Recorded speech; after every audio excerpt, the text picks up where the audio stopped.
예비 한국어 교사 여러분, 안녕하세요. 저는 한국어 강사 김도연이라고 합니다. 제가 이 특강을 맡게 되면서 어떤 부분을 말씀드리면 조금 더 가치 있는 수업이 될까 고민을 좀 많이 해봤습니다. 네, 제가 현지 교사이기도 한 만큼 제가 한국어 교실에서 어떻게 수업을 하고 있는지 그런 것을 말씀드리면 조금 좋지 않을까 싶어서 제가 가지고 있는 노하우, 사실 제가 혼자만 하고 있는 건 아닐 겁니다. 여러 선생님들이 많이 하고 계신 그런 것들인데 그런 것들을 좀 정리해서 말씀을 좀 드리고자 하고 저는 제가 관심 있는 분야인 한국어 발음 교육을 중심으로 좀 준비를 해봤습니다. 네, 그럼 지금부터 특강을 좀 시작해 보도록 하겠습니다. 우선 제가 한국어 교사로서 걸어온 길을 간단하게 말씀드리려고 합니다. 저는 대학에서 국어 국문학을 전공하고 막연하게 선생님이 되고 싶다라는 꿈을 가진 학생이었습니다. 그러다가 대학교 3학년 때쯤 중국에서 교환학생이 1명, 2명, 한두 명 오기 시작을 했는데 그때 교수님께서 그 친구들을 조금 도와주면 좋겠다 이런 말씀을 하셨습니다. 그래서 그 친구들을 도와주면서 한국어, 한국 문화를 가르치는 것에 대해서 조금 그것을 알려주는 것에 대해서 이제 관심을 갖게 되었습니다. 그리고 대학교 4학년 때 대학에서 한국어 교사 양성 과정을 듣게 되었고 그러면서 한국국제협력단 코이카가 있다는 것도 알게 되었습니다. 그래서 지원을 하게 되었고 중국에 있는 중산대학교로 이제 한국어 교육 분야로 파견을 나가게 되었습니다. 그때가 2005년도였고 그 이후에는 사실 중국으로 이제 코이카가 파견이 되고 있지는 않는데 그래도 이제 코이카 파견에 대해서 관심을 이제 가지고 계신 분들이 있을 것 같아 그 점에 대해서 말씀을 드리겠습니다. 저는 팀제 단원으로 파견이 되었고 한국어과 설치 프로젝트를 진행하는 것을 목적으로 이제 나가게 되었습니다. 그래서 한국어과 설치를 위해서 이제 학과의 그런 커리큘럼도 짜고 또 학습자들에게 맞는 학습자 요구 조사도 하고 이런 여러 가지 작업들을 했습니다. 그리고 그와 동시에 한국어를 계속 같이 가르쳤습니다. 코이카 단원으로서 2년이 지난 후에도 조금 더 그 중산대학교에서 가르치다가, 내가 이 직업을 계속 선택해야겠다. 그리고 이 길로 가야겠다라는 생각이 강해졌고, 근데 그러기 위해서는 자격증이나 학위가 필요하겠다라는 생각이 들었습니다. 양성 과정으로 들은 것은 굉장히 짧은 시간이었기 때문에 그것만으로는 부족하다라는 생각이 굉장히 많이 들었기 때문입니다. 그래서 다시 귀국을 해서 대학원에 진학을 했고 외국어로서의 한국어 교육에 대해서 학문적인 공부를 시작하게 되었습니다. 그리고 2011년도부터는 국내 대학 기관에서 그리고 학부나 이제 어학당에서 한국어 강의를 계속하고 있습니다. 사실 중국에서 이제 가르쳤던 그 해외 경력만으로 국내 대학 기관에 들어가고 또 거기에서 학생들을 가르치기는 쉽지가 않았습니다. 그래서 굉장히 많은 곳에 문을 두드려야 했는데요. 선생님들께 지금 이렇게 한국어 교사를 준비하시는 분들께 꼭 이 말씀을 드리고 싶었습니다. 저도 여러 가지 부분에서 힘들고 그랬지만 경력을 쌓겠다라는 생각으로 교통이 조금 불편해도 조금 멀어도 도전을 좀 많이 했습니다. 그래서 이 이야기를 꼭 드리고 싶어요. 시간을 두려워하지 마시고 그리고 해외 파견에 대해서 해외로 나가서 한국어를 가르치고 싶다라는 생각이 있으시다면 특정 국가가 정해져 있다면 그 국가의 언어를 그렇지 않으시다면 영어를 조금 더 공부를 하시면 굉장히 도움이 된다. 이런 말씀을 꼭 드리고 싶었습니다.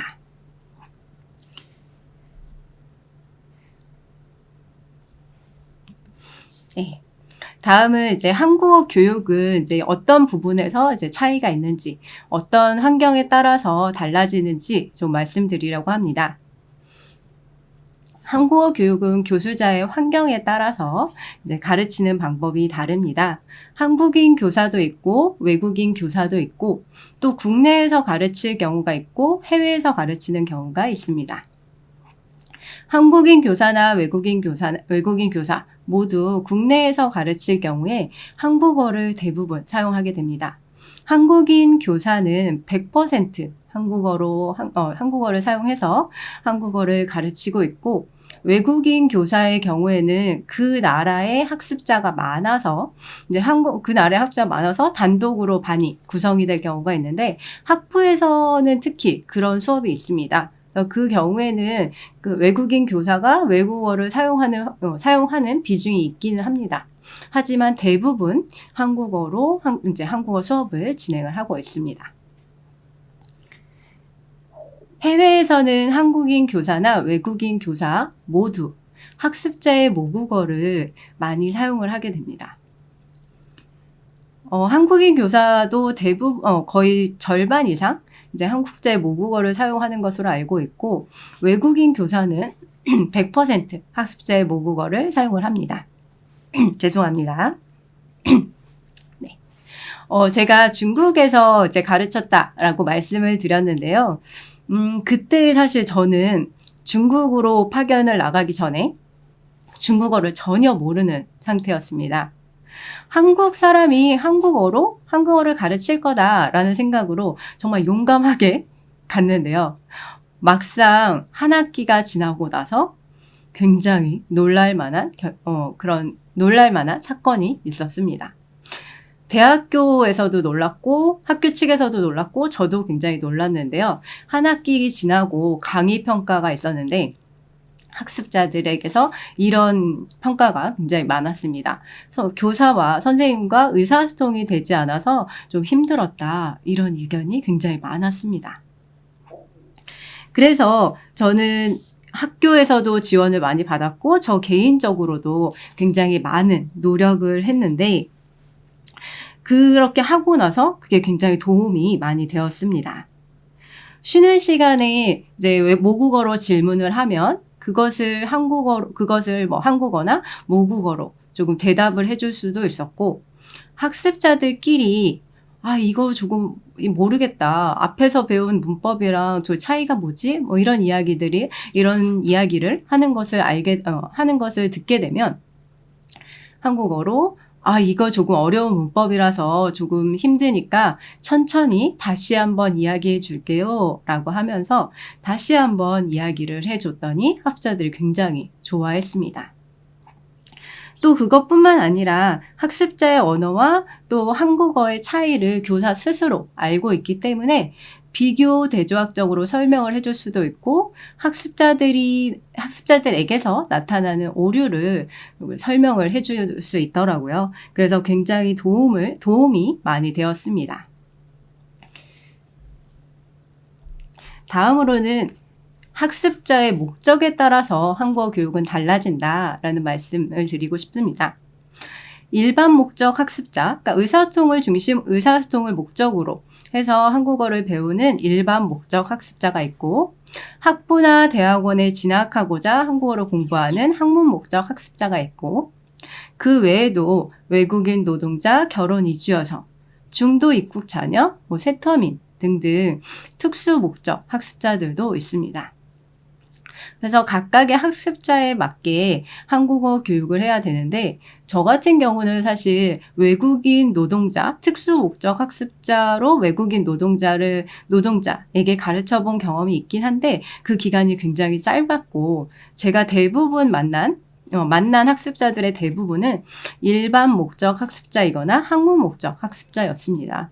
그래서 사실 이번 특강에서도 그런 학습자 위주로 제가 어떻게 수업을 했는지 말씀을 드릴 수밖에 없는 상황입니다.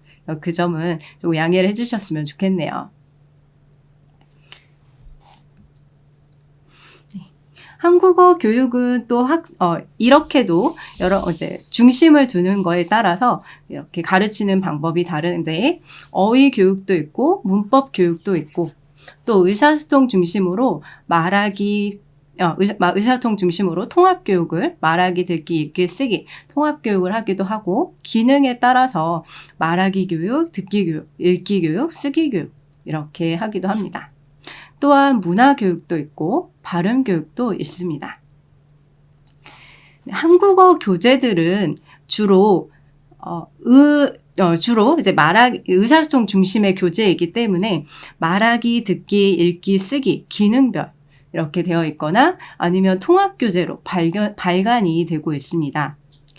대부분의 교재는 초급 교재의 첫 부분에서 자음, 모음, 그리고 음절 구성 등 기본적인 발음과 음운에 대해서 간략하게 제시를 하고 있습니다. 본문에서 사실 한국어 발음이나 음운 현상 등에 대한 그런 설명이 제시되어 있지 않은 경우가 많습니다. 또한 한국어 발음을 집중적으로 학습할 수 있도록 하는 한국어 발음 교재가 출간되어 있기는 하지만 사실 학습자가 그것을 따로 구매를 해서 굉장히 학습을 하는 것은 사실 쉽지가 않습니다. 이런 이유로 실제 한국어 교육 현장에서는 이제 발음 교육이 주로 교사의 발음이나 교재의 그런 녹음 자료를 따라하는 방식으로 이렇게 이루어지고 있습니다. 그러다 보니 교사 입장에서도 부담감이 있고 또 학습자 또한 발음 부분 학습에서 이제 어려움을 겪는 경우가 많습니다. 그래서 오늘 저는 발음 교육에 대해서 좀 이야기를 나눠보고자 합니다. 발음, 가장 먼저 배우게 되는 부분입니다. 사실 코로나19로 마스크를 쓰면서 한국의 어린아이들도 어린이집에 다니는 아이들이 말이 늦게 트였다 이런 기사를 본 적이 있습니다. 어린이집에서 교사의 입모양을 모방하면서 자연스럽게 이제 말을 따라하게 되고 그렇게 발음을 하게 되는데 그런 기회가 줄었기 때문이다라고 하죠. 국내 한국어 교육기관에서도 마찬가지였습니다. 마스크를 쓰고 가르치다 보니 교사는 교사대로 정확한 발음 방법을 알려주기가 어려웠고 또 학습자들이 발음하는 것을 듣는 것이 좀 어려웠습니다. 마스크를 뚫고 그 음이 잘 들려야 되는데 마스크에 막혀서 안 들리는 경우가 많았고 학습자들도 크게 말하지 않는 그런 경우가 있었기 때문입니다. 학습자의 발음을 듣기도 쉽지 않고 교정을 해주기도 쉽지 않다 보니 저도 이렇게 여기 있는 사진처럼 이렇게 보이는 마스크를 이제 사용하기도 했었는데 습기도 차고 이게 저 혼자 일방적으로 입모양을 보여줄 수 있지만 학습자들은 또 이런 마스크를 쓰는 것은 아니었기 때문에 서로 좀 힘든 그런 시기를 겪기도 했습니다. 자, 그럼에도 불구하고 발음 교육이 이제 저는 필요하다고 생각을 하는데 그 전에 먼저 발음 교육의 목표부터 우리가 짚고 넘어가야 하지 않을까 싶습니다. 우선 발음 교육은 학습자의 학습 목적에 따라서 다르게 이루어져야 합니다.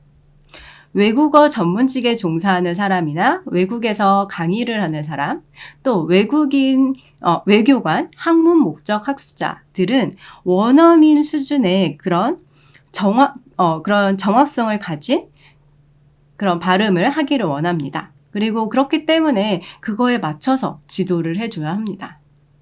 반면 일상생활에서의 기본적인 의사소통을 위해서 배우는 경우에는 원어민이 이해 가능한 정도, 이 정도로 그냥 발음을 습득하면 될 것입니다.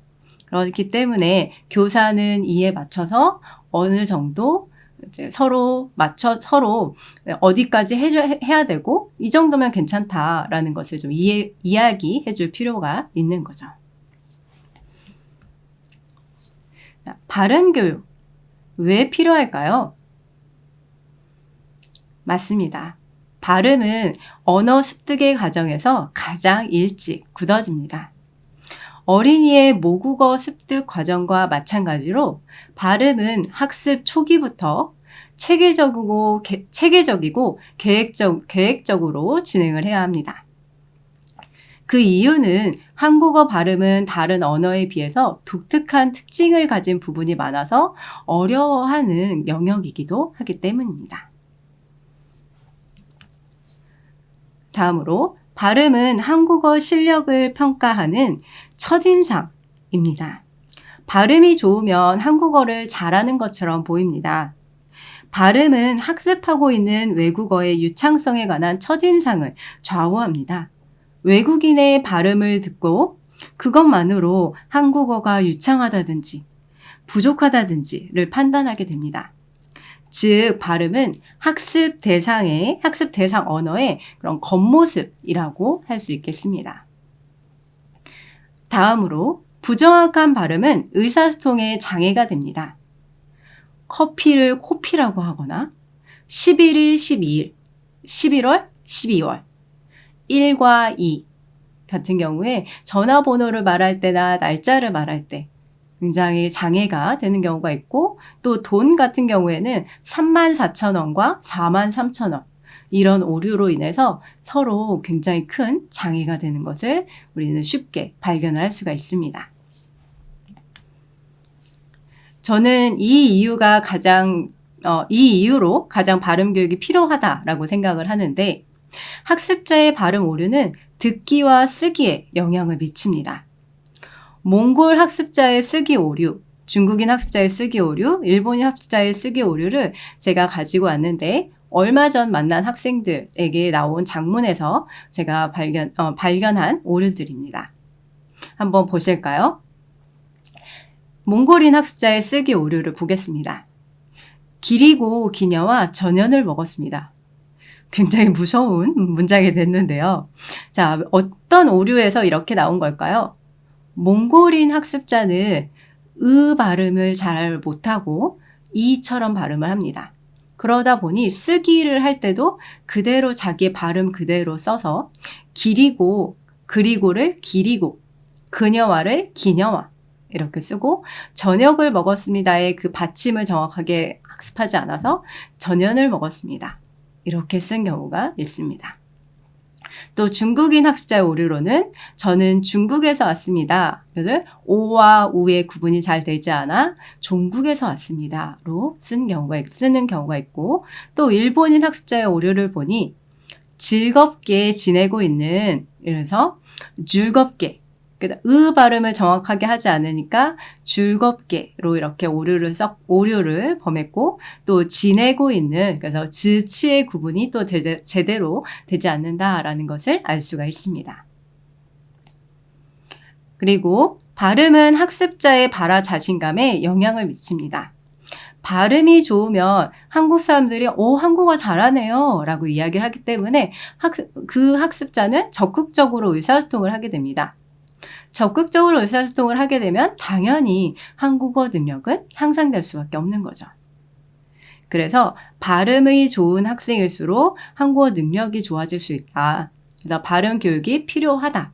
이렇게 말씀드릴 수 있을 것 같습니다. 그럼에도 불구하고 발음 교육은 굉장히 어려운데요. 그 이유는 개개인마다 발음을 할 때 사용하는 근육의 상태가 다르고, 또 쉽게 달라지지 않고, 단순 반복으로는 연습이 재미없을 수밖에 없기 때문입니다.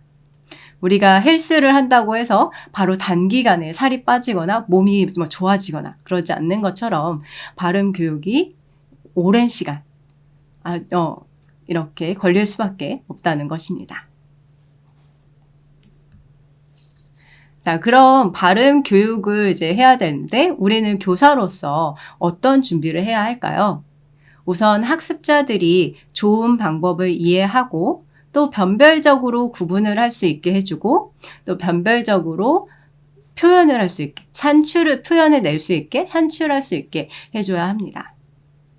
교사가 갖춰야 할 지식은 그렇기 때문에 좋은 방법에 대한 음성학적 지식을 가지고 있어야 하고, 좋은 방법을 체험적으로 이해할 수 있게 하는 그런 설명 방법에 대한 자기 나름대로, 교사 나름대로의 그런 고민이 있어야 하겠습니다. 자, 그러면 이런 것들 알겠는데 어디에서 어떻게 준비를 해야 되는지 모르겠다, 이럴 수 있을 것 같은데요.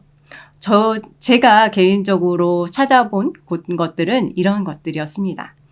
저는 음성학적 학습적 지식은 국어 음성학 책이나 한국어 발음 교육 관련 책들에서 이제 찾아보았고, 학습자의 음성적 특징 같은 경우에는 한국어 발음 교육 관련 책에서 물론 찾아볼 수도 있었고, 저는 이렇게 위키피디아라는 곳에 들어가서 제가 검색을 해서 찾아보기도 했습니다.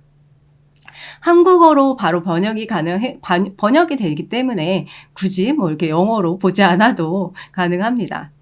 간단하게라도 그 나라 학습자의 그런 음성적 특징을 안다라는 것은 도움이 많이 되기 때문에 이렇게라도 알고 수업을 준비하면 굉장히 도움이 될 것입니다.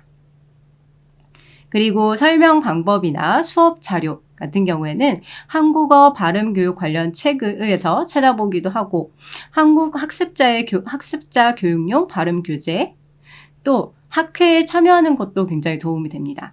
학회에 가면 이제 발음 교육과 관련된 그런 교육 방법이나 교육을 해보고 나서 전후에 사전 사후에 이런 변화가 있었다라는 것들을 알 수 있기 때문에 그런 것들은 굉장히 도움이 됩니다. 학회에 참여하는 것이 어렵다면 학회지를 찾아서 읽어보는 것도 좋습니다. 그리고 같이 한국어 교사로 일을 하는 그런 동료들과 같이 이야기를 해보는 것도 좋고, 또 유튜브에 요즘에는 굉장히 좋은 자료가 많기 때문에 그런 것들을 보는 것도 좋습니다.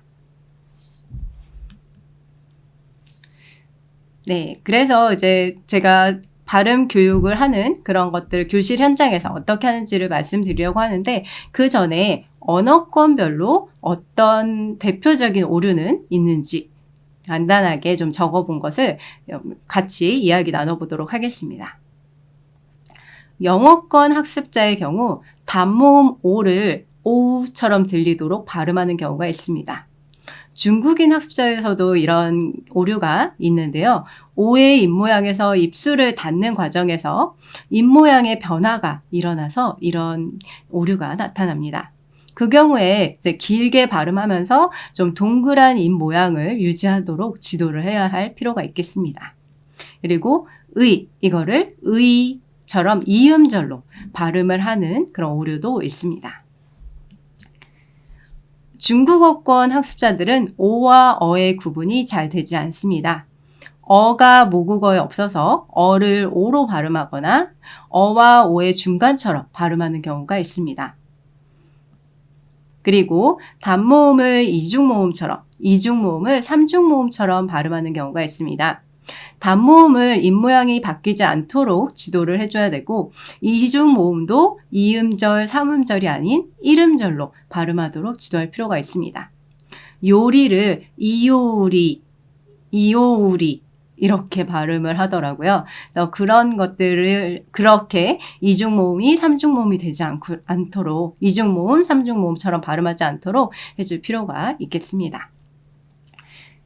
그리고 받침 발음을 다 못한다라고 이렇게 생각을 하실 수가 있는데, 제가 중국 학습자를 가르칠 때 경험으로 말씀을 드리면, 다 받침을 못하는 건 아니더라고요. 중국 광동성 같은 경우에는 광동어 중에 한국어의 받침 발음과 비슷한 것이 굉장히 많습니다. 그래서 의외로 학습자들이 받침을 다 어려워하진 않았어요. 그런 부분이 있기 때문에 큰 국가인 경우에는 지역에 따라서 다를 수 있다라는 것도 좀 생각하시면 좋을 것 같습니다. 다음으로 간단하게 베트남 학습자 말씀드리도록 하겠습니다. 베트남 학습자의 경우에는 사실 한 글자 한 글자를 너무 강하게 발음하고 좀 높이가 높다는, 그런 피치가 높다는 그런 것이 있는데요. 그거 말고도 Y개 이중모음이 없어서 약간 야를 이야 이렇게 이음절처럼 발음하는 경향이 있습니다. 네. 이렇게 대표적인 오류들을 몇 개 말씀드리는데, 일본 학습자 한 번 더 볼까요? 네.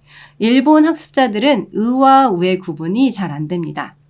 한국어 우와 비슷한 모국어가 있지만 원순성이 거의 없습니다. 그래서 우를 발음할 때 입술을 많이 내밀고 의를 발음할 때는 입술을 많이 평평하게 하도록 지도를 할 필요가 있습니다.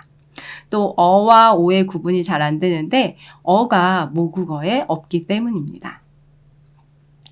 그리고 의를 위로 발음하는 그런 오류가 있습니다. 우의 발음이 안 되는 것에서 시작되었다라고 볼 수가 있겠습니다. 네, 이렇게 언어권별 대표적인 오류를 살펴보았고, 이번에는 제가 수업에서 어떻게 가르치고 있는지, 제가 사용하고 있는 방법들 몇 가지를, 노하우, 네, 몇 가지를 조금 공유해 보려고 합니다.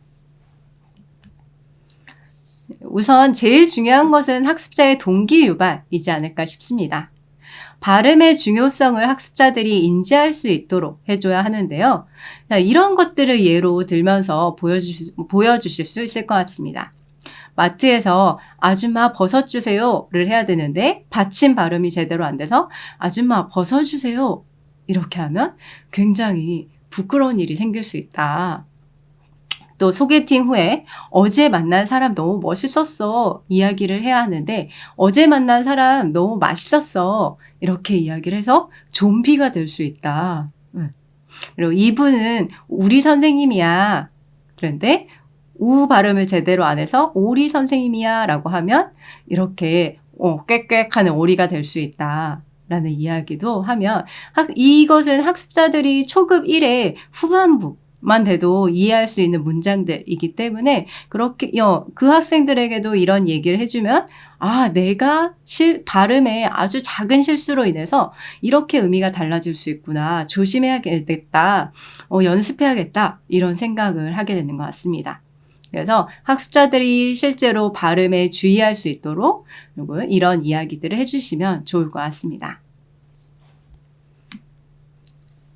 네, 그리고 현실 발음을 중심으로 이제 수업을 해야 한다고 생각을 합니다. 한국인 화자들도 구별하지 못하는 그런 음의 구별을 지나치게 요구하는 것은 좋지 않다고 생각을 합니다.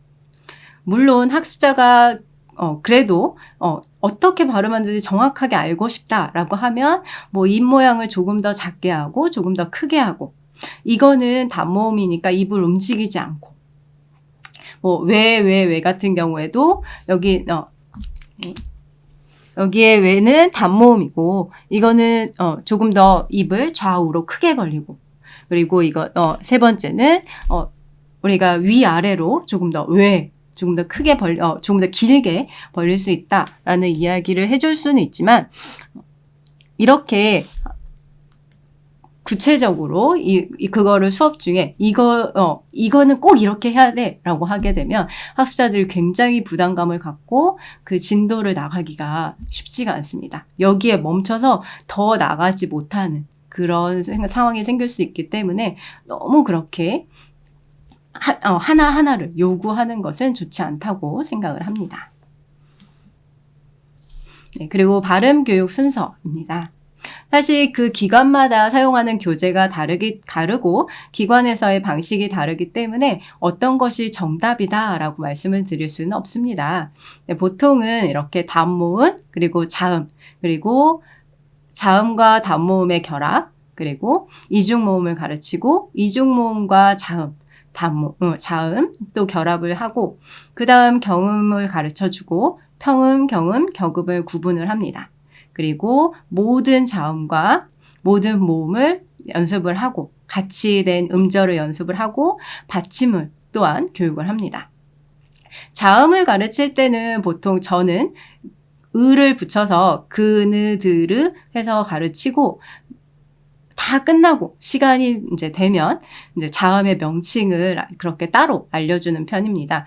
기역, 니은, 디귿, 리을 이것은 초반에 가르쳐주는 것이 아니고 모든 발음이 다 끝난 다음에 시간의 여유가 되면 그때 가르쳐줍니다. 그때 가르쳐주는 이유는 중고급으로 올라가서 철자를 교사가 설명을 해줄 때 알아들을 수 있어야 하기 때문에 이런 이름이 있다라는 정도로 조금 소개를 해주는 편입니다. 그리고 발음 교육을 할 때 저는 우선은 교사를 따라서 발음하는 모방 연습을 하고 그리고 교사와 함께 소리 내며 허공에 대고 이제 손가락을 이렇게 대고 허공에 대고 쓰는 연습을 합니다. 그래서 같은 경우에 학습자가 바라볼 때 학습자의 시선에서 보는 걸로 그러니까 교사는 이렇게 자기가 종이에 지금 쓰는 그런 걸 그렇게 하는 것이 아니라 학습자의 시선에서 맞는 방향으로 작성하는 것을 연습을 해줍니다. 그래서 저는 수업을 들어가기 전에 이거를 제가 스스로 좀 많이 연습을 하고 들어갑니다. 그리고 PPT나 교재에 있는 그런 교재를 보고 그런 글자를 읽는 연습을 하고 교사의 발음을 듣고 고르는 그런 변별 연습을 활동지를 통해 합니다. 그리고 포스트잇 같은 작은 메모지를 준비해서 교사의 발음을 듣고 쓰는 연습도 같이 하고 있습니다. 네, 그 중에서 몇 가지 이제 제가 사례들을 들고 왔는데 같이 한번 보겠습니다. 먼저 학습자들이 제일 어려워하는 발음이죠. 이것을 할 때는 이렇게 발음을 하면서 고개를 뒤로 젖혀주면서 여기 속에 뒤에서 소리가 난다라는 것을 좀 알려줍니다. 그리고 턱을 아래로 내리면서 좀 당겨야 된다라는 것을 보여주고 작은 숟가락으로 혀를 누르면서 혀는 아래에 있다라는 것을 보여줍니다. 그리고 일상생활에 있는 일상생활 속에서 우리가 발음이 나는 것을 저는 좀 보여주는 편인데 트림을 할 때나 뭔가 복부를 과격당했을 때 하는 거죠. 그래서 그런 발음을 할 때 그것을 조금 과장되게 보여주면 학습자들이 조금은 이해할 수 있겠다. 조금은 알 것 같아요. 이런 이야기들 하더라고요. 그래서 아와 어의 구분을 같이 조금 해주면 좋습니다. 다음으로 오입니다. 오는 어를 하면서 입술만 동그랗게 만들도록 합니다. 그리고 입술이 조금 아래를 향하도록 이제 그렇게 하는 것을 중요하게 이야기를 하고 턱은 아래로 내린다라는 것을 얘기를 해줍니다. 그리고 작은 숟가락으로 혀가 아래에 있다라는 것도 보여줍니다. 오를 하고 나면 바로 우를 하게 되는데 오와 우는 함께 계속 비교를 해주는 것이 좋습니다. 우는 으를 하면서 입술만 동그랗게 하는데 입술이 조금 위를 향하도록 내미는 것을 중요하게 보여줍니다. 그러니까 뽀뽀를 하는 것처럼 그리고 늑대가 아우 할 때 그런 울음소리를 내는 것처럼 하면 된다. 그리고 오, 입 모양이 앞으로 그다음에 밖으로 우 이렇게 나가는 것을 조금 과장되지만 교사는 그것을 좀 크게 보여주는 것이 좋습니다. 학습자들은 이것을 연습할 때 조금 부끄러워합니다. 하지만 부끄럽지 않는 그런 분위기를 만들어주시고 많이 연습을 시켜주시면 좋습니다. 그리고 영어권 학습자들에게서 이런 오류가 나온다라고 말씀을 드렸는데 의 발음을 이음절처럼 발음한다라고 말씀을 드렸습니다. 그래서 이것은 짧게 한 박자 안에서 발음하게 해주기 위해서 저는 박수를 치면서 이 안에서 발음이 끝나야 된다라는 것을 알려줍니다. 그래서 같이 박수를 치면서 의 하는 거죠.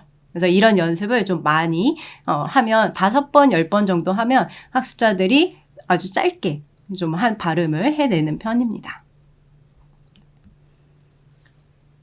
한국어 교재에서 발음 교재에서 또 뭐 발음 관련된 책에서 많이 보셨을 겁니다. 평음, 경음, 격음. 학습자들이 제일 어려워한다. 라고도 되어 있고 그거와 관련돼서도 많은 이제 교육 방법들이 써 있는데요. 저도 마찬가지로 거의 이렇게 가르칩니다. 평음 같은 경우에는 우선 힘을 빼고 제가 지금 이렇게 릴렉스하다, 힘을 뺐다, 힘이 없다 라는 것을 계속 몸에서 보여주고 그리고 편안한 상태에서 발음한다라는 것을 계속 알려줍니다. 그래서 요가를 하는 것처럼 뭔가 지금 힘이 없어요. 이렇게 아주 부드러운 목소리로 해주고 높이를 낮게 하고 음을 좀 길게 발음을 하면서 같이 연습을 합니다. 가, 다, 바 이렇게 연습을 하는 거죠. 그러면 이거는 정말 힘이 없이 아주 가볍게 조금 길게 발음하는구나. 그러면서 학습자들도 그대로 따라합니다. 그리고 경음은 긴장성을 강조해줘야 되고 그 긴장성이 중요하다라는 것을 알려줘야 하기 때문에 저는 좀 과장되게 목을 조르면서 좀 죽는 연기를 좀 하면서 끄, 뜨 이렇게 해서 좀 힘을 주는 그런 느낌을 해줍니다. 이렇게 해주는 거죠. 그리고 화장실에서 약간 대변을 보는 것처럼 힘을 준다라는 것을 계속 강조를 해줍니다. 다음으로 격음입니다. 격음은 티슈에 바람을 불어서 그 바람으로 많이 흔들린다라는 것을 보여주는데 평소보다 좀 과장되게 발음을 하고 그것을 연습을 시켜줍니다. 그리고 약간 침도 튀는 것도 보여주면 좋습니다. 그리고 약간 재채기를 할 때, 치! 발음을 할 때, 에취! 할 때 그 치다, 치! 발음이다. 침도 이렇게 튈 수 있다. 그때 해줍니다.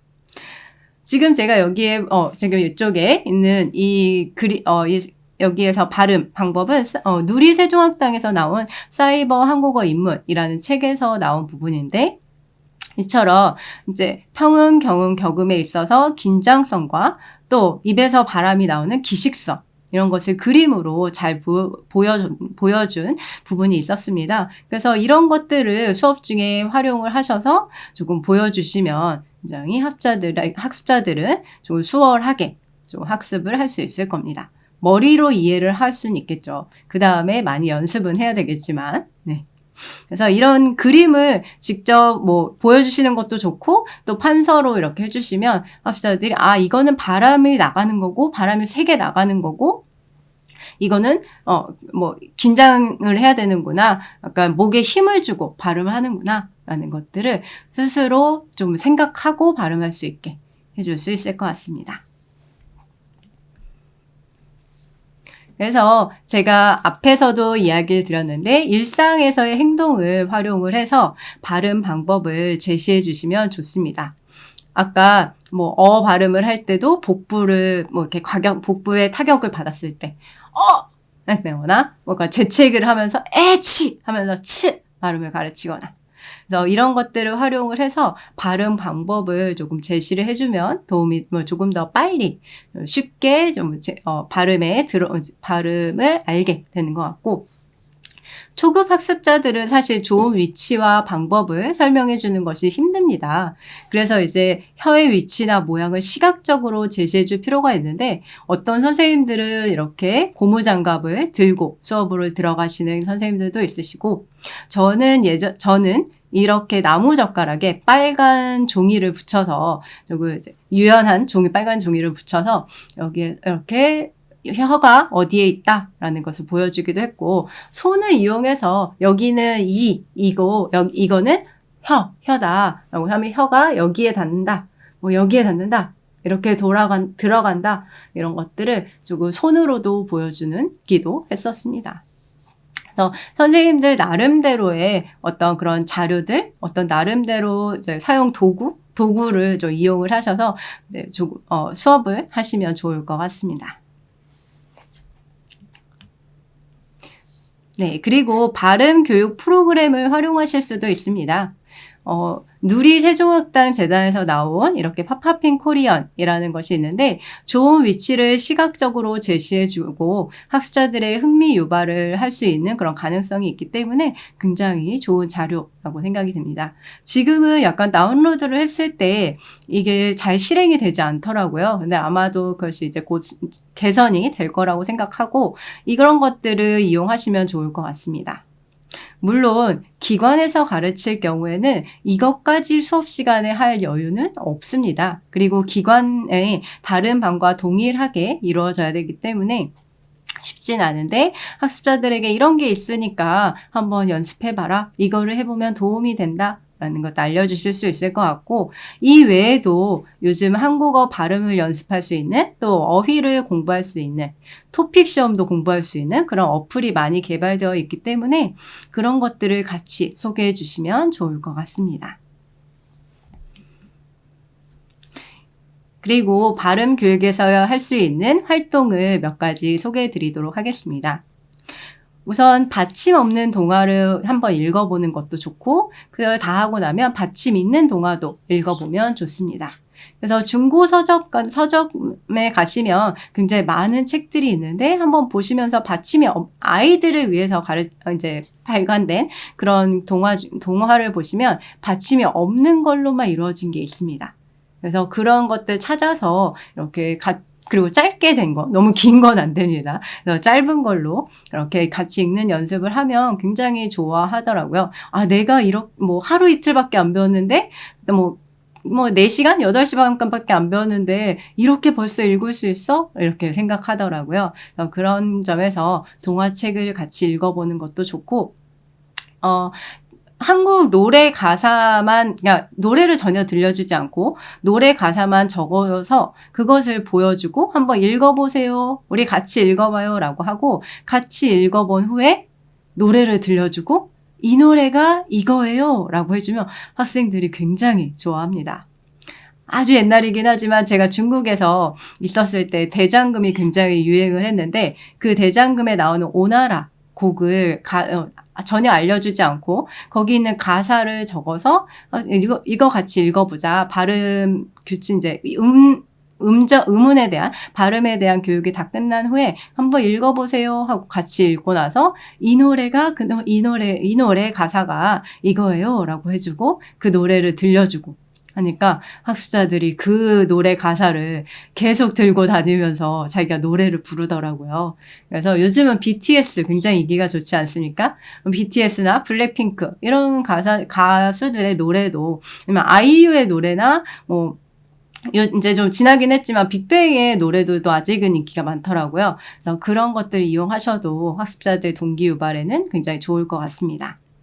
그리고 말고기 연습, 우리 영어를 공부할 때 많이 사용을 했었죠. 잿말놀이를 한국어에도 적용을 해서 해볼 수가 있습니다. 그래서 브뿌프 연습을 할 때 이처럼 밥그릇에 빠진 파리는 프랑스 파리인가 브라질 파리인가 이런 연습도 같이 한번 해볼 수 있을 것 같습니다. 그리고 빙고 게임 같은 것도 해볼 수 있고 학생 2명이 다르게 쓰인 종이를 가지고 있고 빈칸이 있고 거기에 친구가 발음하는 것을 듣고 쓰는 것 그래서 서로 맞춰보는 것 이런 연습을 해볼 수도 있을 것 같고 교사의 발음을 듣고 또 친구들이 하나씩 이야기를 해서 빙고를 맞추는 게임을 하는 것 이런 것도 굉장히 재미있습니다. 그리고 중고급에서는 광고나 드라마를 더빙해보는 연습도 굉장히 도움이 많이 되고 학습자들이 좋아합니다. 단어의 의미를 생각하지 않으면 초급도 가능한데 특히 초급에서는 만약에 한다면 저는 광고처럼 굉장히 짧게 이루어진 30초짜리 그런 광고의 더빙을 연습해보는 것이 더 좋다고 생각을 합니다. 그리고 의성어 의태어 듣고 맞추는 그런 연습을 해볼 수가 있는데 변별적 이해를 하는 그런 활동지에 이렇게 의성어 의태어를 적어놓고 어떤 교사가 어떤 발음을 했는지 한번 찾아봐라 라는 걸 해볼 수 있습니다. 그래서 새근새근 세근세근 절절 쩔쩔 철철을 적어놓고 지금 선생님이 발음한 거는 뭐예요? 물어보면서 이걸 고르도록 이렇게 하는 연습을 해볼 수 있습니다. 네, 이렇게 다양한 활동들이 있는데 무엇보다 이런 것들이 필요합니다. 우선은 부담감을 낮춰주는 것이 중요합니다. 꾸준히 연습을 해야 된다. 한 번에 그렇게 발음을 연습해요. 이제 끝나요? 다음 날 끝나요? 이거 아니죠. 그래서 꾸준히 연습하는 것이 중요하고 아주 짧은 시간 계속 해야 된다. 그러니까 양치질하고 30초, 1분 연습해요. 이렇게 해주면 좋습니다. 그리고 자가 피드백을 할 수 있는데 거울을 보면서 스스로 연습을 할 수 있고 자신의 목소리를 녹음한 후에 다시 들어보면 그것도 굉장히 도움이 된다. 만약에 그것이 다시 내가 들었을 때 어떤 오류가 있는지 잘 모르겠으면 카카오톡으로 선생님에게 보내주세요 라고 해서 선생님들이 피드백을 해주실 수도 있을 것 같습니다. 그리고 칭찬 중요합니다. 칭찬은 고래를 춤추게 한다. 이런 말이 있죠. 칭찬을 하게 되면 학습자들은 굉장히 자신감을 갖게 됩니다. 그래서 칭찬을 자주 해주시는 것이 좋고 또 큰 소리로 말을 할 수 있도록 유도를 해주세요. 큰 소리로 하지 않으면 잘 안 들리기 때문에 정확하게 교정을 해줄 수가 없습니다. 더 큰 소리로 발화하도록 유도를 하는 것이 중요합니다. 그리고 학습자가 실수하더라도 부끄럽지 않은 그런 분위기를 만들어주는 것이 중요합니다. 교사가 에? 계속 이렇게 한다거나 아니면 지금 뭐라고 했어요? 그래서 약간 웃으면 괜히 그 친구는 위축돼서 다시 발음을 크게 안 하고 말을 안 하려고 하고 이런 상황이 생길 수 있기 때문에 학습자가 실수하더라도 또 다른 친구들이 웃으면 우리 모두 그런 실수를 할 수 있다라는 걸로 이야기를 해서 부끄럽지 않은 분위기를 만들어주는 것이 좋습니다. 근데 무엇보다도 우리는 교사로서 학습자들에게 관심을 가져야겠습니다. 학습자들이 정확한 발음을 내려고 노력하고 있는지 관심을 가져주시는 것이 가장 중요하지 않을까 싶습니다. 네, 마지막으로 제가 저의 한국어 교사로서의 신념을 말씀을 드리고 그러면서 이제 마무리를 하려고 하는데요. 저는 이런 마음을 가지고 있습니다. 저는 아라비아 숫자 0과 같은 한국어 교사가 되고 싶다. 이런 생각을 가지고 있습니다. 아라비아 숫자 0은 혼자 있을 때보다 다른 숫자 옆에서 1, 2, 3 옆에서 있을 때 1을 10으로, 2를 20으로, 10, 20, 30처럼 완전한 수로 만들어줍니다.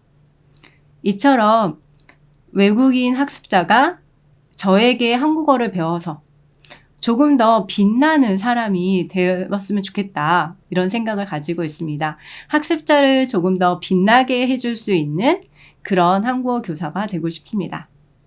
그런데 이렇게 특강을 듣고 계신 선생님들께서는 아마도 저보다 더 학습자들을 빛나게 하는 그런 한국어 교사가 되시지 않을까 싶습니다. 네, 여러분들이 앞으로 한국어 교사로 나아가실 텐데 앞으로 그 길을 꿈을 꾸시는 데 있어서 한 발짝 더 다가설 수 있는 그런 시간이 되었으면 좋겠습니다. 네, 이상으로 제 특강을 마치도록 하겠습니다. 잘 들어주셔서 감사합니다.